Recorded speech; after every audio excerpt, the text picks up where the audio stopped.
All right, let's turn now to the skies. Saturday is World Migratory Bird Day. Did you know there are more than 100 species of birds that nest right here in the Midwest that fly south for the winters? And there are ways for you and I to help our feathered friends along their journeys.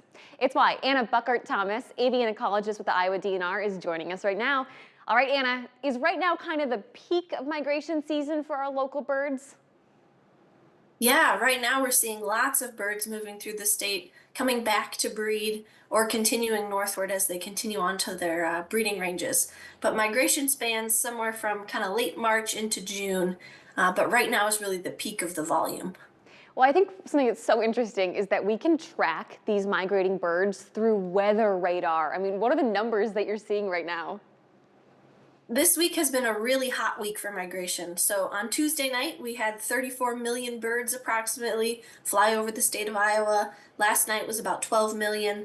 We're expecting a bunch again tonight. So it's really exciting to be able to use that weather radar data to, not look at the clouds and the raindrops as much as the birds in this case. We were just showing some video from the bird tracker site that we use, and I was looking it up just before the show started. Last night alone, Scott County saw an estimated 2 million birds flying overhead. That seems like a huge number. Does that surprise you? Well, so I've been following this data for a little while now, and so these numbers, although are mind-blowing, I've come to be used to them now.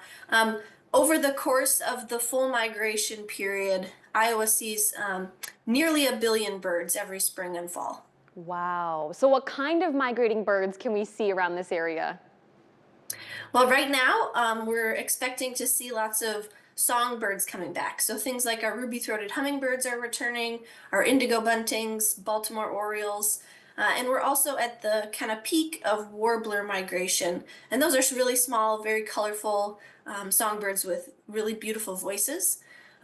Some of those birds will stay in Iowa to breed, and some of them will continue northward and breed in Canada. All right, so let's turn to us. What are some ways that we can help out? I mean, we always hear about turning our lights off at night. How important is that? Yeah, so about 80% of North American birds migrate at night.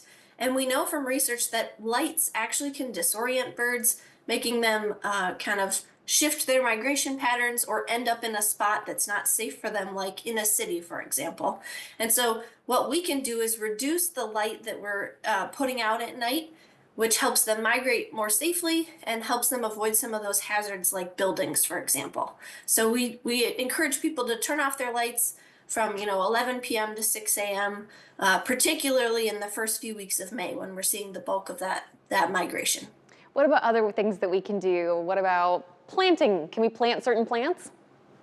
Absolutely. So we always preach native plants. So plants that are from here naturally or from wherever you live naturally, those plants are going to be most adapted to our climates and to our soils and to the rain amounts we get. And they're also going to provide the best resources for migratory birds. So they're going to support the insects that those birds need to eat. They're going to produce the seeds and the berries that those birds need at the time they need them during those migratory periods. Any other tips you got for us, Anna? Oh, sure, absolutely. There's a bunch of other things we can do around home or where we work and live. You can add water. So if it's a bird bath, great. If you got some more property, think about putting in a wetland, for example.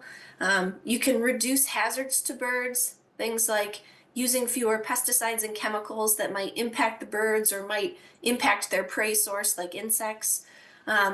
Reducing hazards also includes things like keeping your cats inside, especially during the peak of migration. They're excellent companions, but they're also really good hunters, and they're just doing what they want to do or what they're made to do. But sometimes that means that they kill birds. So keeping them inside is really important during this migratory period.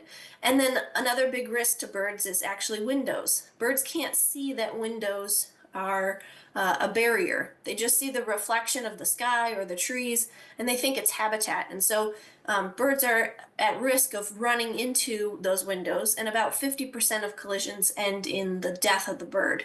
So if we can do things to make our windows more visible, like putting stickers or ultraviolet light tape, for example, every 2 inches along the window, makes it so that those windows stick out to the birds and the birds don't hit them as much.